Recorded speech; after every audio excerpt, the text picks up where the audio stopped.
मैं सूरज हूं, तेरे गोदाम से बोल रहा हूं। तेरा पालतू कुत्ता मेरे कब्जे में है। पालतू कुत्ते खुले नहीं छोड़े जाते, आंगन में बांध कर रखे जाते हैं। चौधरी साहब। Good evening sir. सर, सारे जमींदारों ने इस फॉर्म पर दस्तखत कर दिए हैं, सिवाय शिकारपुर के चौधरी के। उसने तो मुझसे मिलने तक से भी इनकार कर दिया। चौधरी को फोन पर बुलाओ। जी।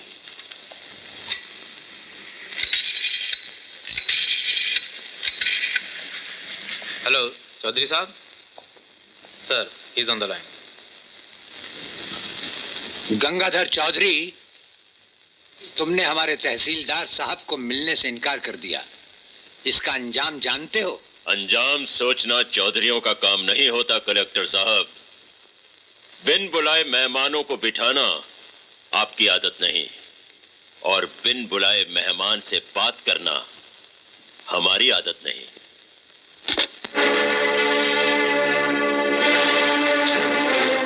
चलो हमारे साथ। क्या मतलब है आपका कलेक्टर साहब? चौधरी साहब, ये जोर दिखाकर आप हुकूमत के इरादे नहीं बदल सकते। बात तो साफ है, जमींदारों ने जमींदारी निभा ना पाई, इसलिए सरकार ने एक स्कीम बनाई है जिसके अनुसार जमीन का असली मालिक किसान होगा। यानी हर जमींदार के लिए हद कायम की गई है और आपके लिए सिर्फ 15 एकड़ जमीन रह जाएगी। और मेरी बाकी जमीन? वो तो सरकार ले लेगी और आपके गांव के उन किसानों में बांट देगी जिनके पास कोई जमीन नहीं है। वाह, बाप का राज है क्या? आप समझते हैं इस तरह हिंदुस्तान से गरीबी दूर हो जाएगी? किसानों के घरों में घी के चिराग जलेंगे? घी के चिराग नहीं जलेंगे तो कम से कम गरीब किसान इंसान की तरह जी तो सकेगा, जानवर की तरह नहीं। खेती बाड़ी करना कोई बच्चों का खेल नहीं है कलेक्टर साहब। लाख यत्न करने के बाद कहीं गल्ला बाजार में आता है? इस तरह जमीन के टुकड़े टुकड़े करके आप मुट्ठी भर भी ज्यादा अनाज पैदा नहीं कर पाएंगे। जाइए, जाकर अपनी सरकार से कहिए कि गरीब का मुकद्दर उस पर रहम करने से नहीं बल्कि उसमें जिम्मेदारी पैदा करने से बदला जाता है। हम तुम्हारी राय लेने नहीं आए चौधरी, हम इस फार्म पर दस्तखत लेने आए हैं। आओ करो। मैंने आज तक किसी कागज पर दस्तखत नहीं किए सिवाय चेक के। बहैसियत कलेक्टर हम तुम्हें हुक्म देते हैं। मैं तुम्हारे मातहत कोई कारिंदा नहीं हूं जो तुम्हारे हुक्म की तामील करूं। तुम ये सारा इलाका जिसमें तुम सांस लेते हो हमारे मातहत है। आओ दस्तखत करो।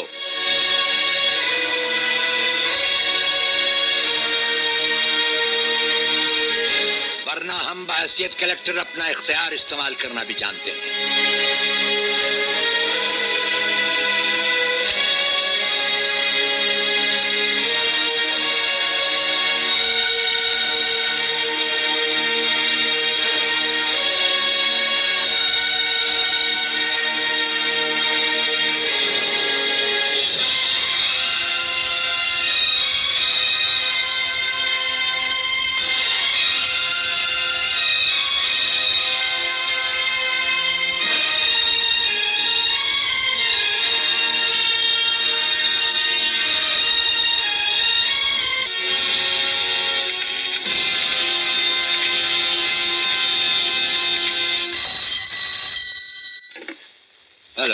कलेक्टर साहब, मैं गंगाधर चौधरी बोल रहा हूं।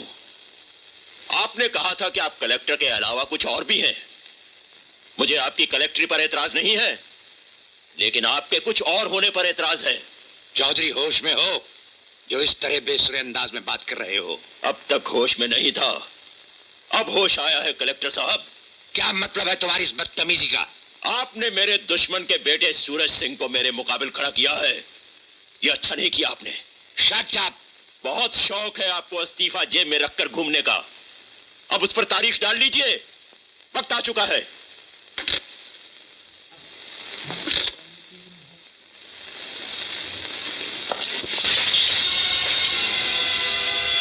चौधरी, तुमने बात अधूरी की थी, उसे हम पूरा करने आए हैं। कलेक्टर साहब, लगता है आपको अपनी जान प्यारी नहीं है। चौधरी, पृथ्वीराज चौहान का खानदान आज भी अपनी आन को अपनी जान से ज्यादा जरूरी समझता है।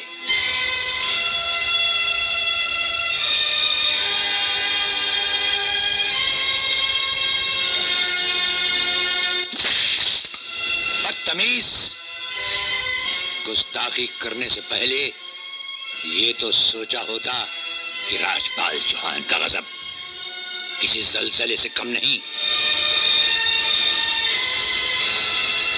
चल मेरे साथ।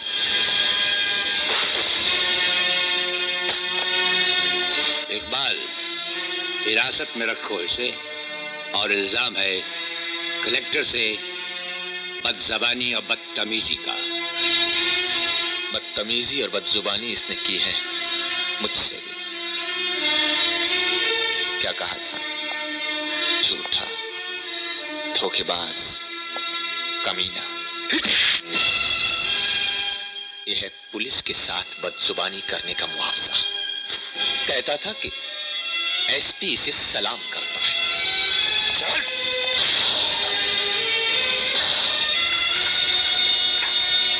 चौधरी, याद रख, इकबाल ना झूठ कहता है और न झूठ सुनता है।